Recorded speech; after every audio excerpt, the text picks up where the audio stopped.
Iran अब middle east में मौजूद अमेरिकी ठिकानों पर भरपूर मिसाइल मार रहा है, ऐसी कि अमेरिका को खित्ते में बेदम किया जा सके। एक ऐसी रणनीति है जिसकी कल्पना भी उसके दुश्मनों ने नहीं की थी।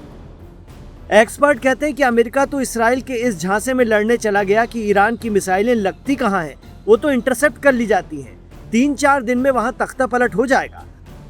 लेकिन अब हालत यह है कि 5 माह से अमेरिका फंसा हुआ है मिडिल ईस्ट में और ईरान हर दिन अरब देशों में मौजूद उसके ठिकानों पर मार रहा है, थका डाल रहा है। उस पर से ईरान का दोस्त चीन कुवैत, जॉर्डन और बहरीन में अमेरिकी ठिकानों की सैटेलाइट इमेज डाल दे रहा है, जिसमें नुकसान साफ दिख रहा है। इतना ही नहीं, ईरान से आ रही कुछ मीडिया रिपोर्ट तो दावा कर रही हैं कि ईरान का मिसाइल प्रोडक्शन जबरदस्त तरीके से जारी है। हालात जंग में भी मिसाइल प्रोडक्शन रुका नहीं है। एक नई मिसाइल जो इस वक्त ईरान अरब देशों में मौजूद अमेरिकी बेसिस को नाबूद करने के लिए इस्तेमाल कर रहा है, उसकी बहुत चर्चा है। ये मिसाइल बेहद अलग और खास है। ईरान ने 2 अलग अलग मिसाइलों को जोड़कर नया, ज्यादा मारक और खतरनाक इसे बनाया है।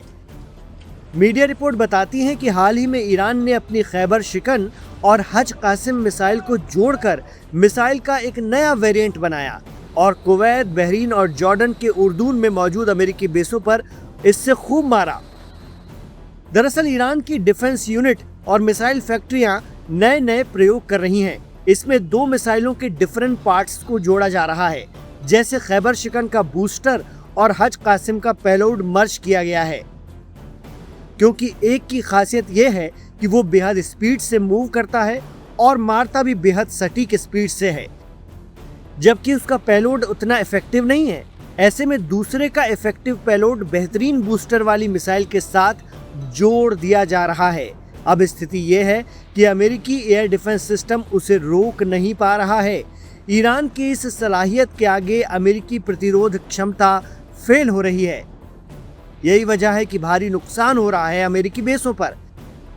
यह अलग बात है कि नुकसान को जानबूझकर छिपाया जा रहा है, लेकिन हाल ही में खुद अमेरिकी डिफेंस मिनिस्टर ने इस बात को माना है कि नुकसान और खर्चा बहुत ज्यादा हो रहा है। अमेरिकी रक्षा मंत्री पीट हेग्सेथ ने सीनेट की एप्रोप्रिएशन कमेटी में बताया है कि अब तक इस जंग पर अमेरिका के 37.5 अरब डॉलर यानी करीब 3.2 लाख करोड़ रुपए खर्च हो गए हैं। ये आंकड़ा मई में पेंटागन के अनुमान से करीब 8 अरब डॉलर ज्यादा है। एक्सपर्ट कहते हैं कि अमेरिका को हासिल क्या हुआ? 0 यानी 0। उल्टा स्ट्रेट ऑफ हॉर्मुज़ हाथ से निकल गया। पेंटागन ने खुद माना है कि हाल ही में 3 और अमेरिकी सैनिकों की मौत हो गई है। इसके साथ ही जुलाई की शुरुआत से अब तक मरने वाले अमेरिकी सैनिकों की तादाद 17 हो गई है, जबकि 100 से ज्यादा सैनिक जख्मी हुए हैं। मिडिल ईस्ट में अमेरिका के युद्ध की लागत लगातार बढ़ रही है। पहले हफ्ते में इसका खर्च 11.3 अरब डॉलर बताया गया था, वहीं 12 मई तक ये बढ़कर करीब 29 अरब डॉलर पहुंच गया था और ये आंकड़ा 37.5 अरब डॉलर हर हफ्ते अब बढ़ गया है।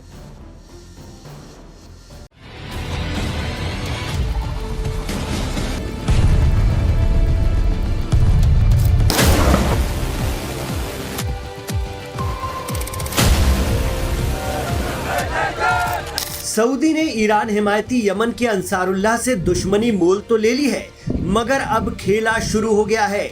यमन के हुती या अंसारुल्लाह अपनी पर आ जाए तो फिर रुकते नहीं हैं। अमेरिका हो या इसराइल, सभी उनसे तौबा कर चुके हैं।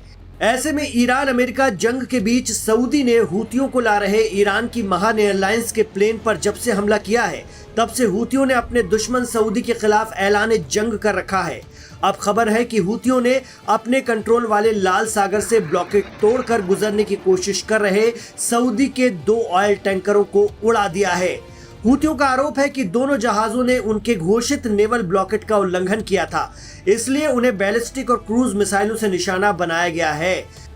अंसारुल्लाह ने जिन 2 टैंकरों पर हमले का दावा किया है, उनके नाम एंसेलिया और लैला बताए जा रहे हैं। इनमें से एंसेलिया पर हमले की पुष्टि समुद्री सुरक्षा एजेंसियों ने भी कर दी है।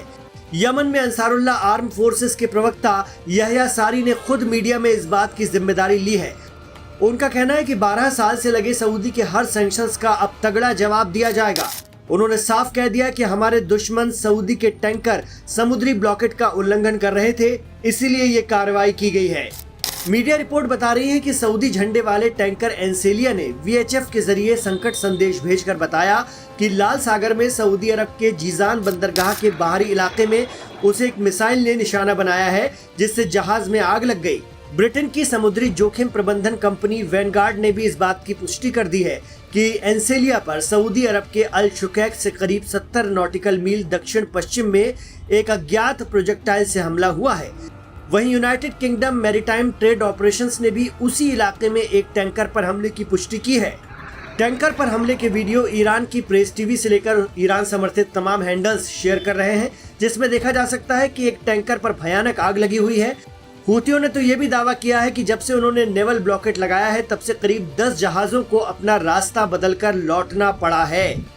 दरअसल 20 जुलाई को ईरान हिमायती यमन के अंसारुल्लाह और उनकी फौज ने सऊदी अरब के खिलाफ पूरी तरह समुद्री नाकेबंदी का ऐलान कर दिया है। यमन में हूती आर्म फोर्सेस के तर्जुमान ब्रिगेडियर जनरल यहया सारी ने उस वक्त भी साफ कह दिया था कि नाकेबंदी तत्काल प्रभाव से लागू हो गई है और इसे आंख के बदले आंख की नीति के तहत उठाया गया कदम बताया गया है। मतलब सऊदी जैसा करेगा उसी तरह से भरेगा, कोई रियायत नहीं, कोई लिहाज नहीं, कोई दया नहीं। हूथियों ने साफ कह दिया है कि सऊदी अरब की किसी भी बेवकूफ़ी भरी हरकत का जवाब पूरी और निर्णायक कार्रवाई से दिया जाएगा और 2 जहाज़ों पर हमला करके अंसारुल्लाह ने वो कार्रवाई आखिर कर ही दी। यमन के अंसारुल्लाह या हूती इल्ज़ाम लगाते रहे हैं कि सऊदी की हुकूमत जालिम है। उसने साल 2015 के बाद से यमन पर सैंक्शंस लगाकर लाखों लोग मार दिए। सऊदी यमन के दूसरे हिस्से से चल रही अब्दुर्रब मंसूर हादी ग्रुप की सरकार को समर्थन करता है।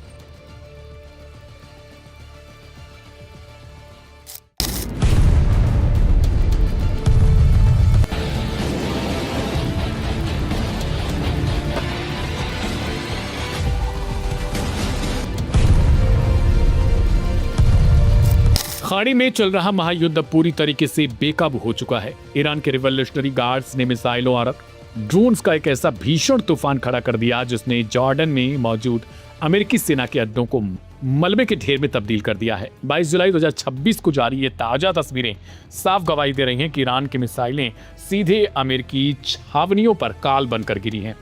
इस चक्रव्यूह में ईरान ने जिन मिसाइलों का इस्तेमाल किया है उन पर बेहद खौफनाक और तीखे संदेश भी लिखे गए थे।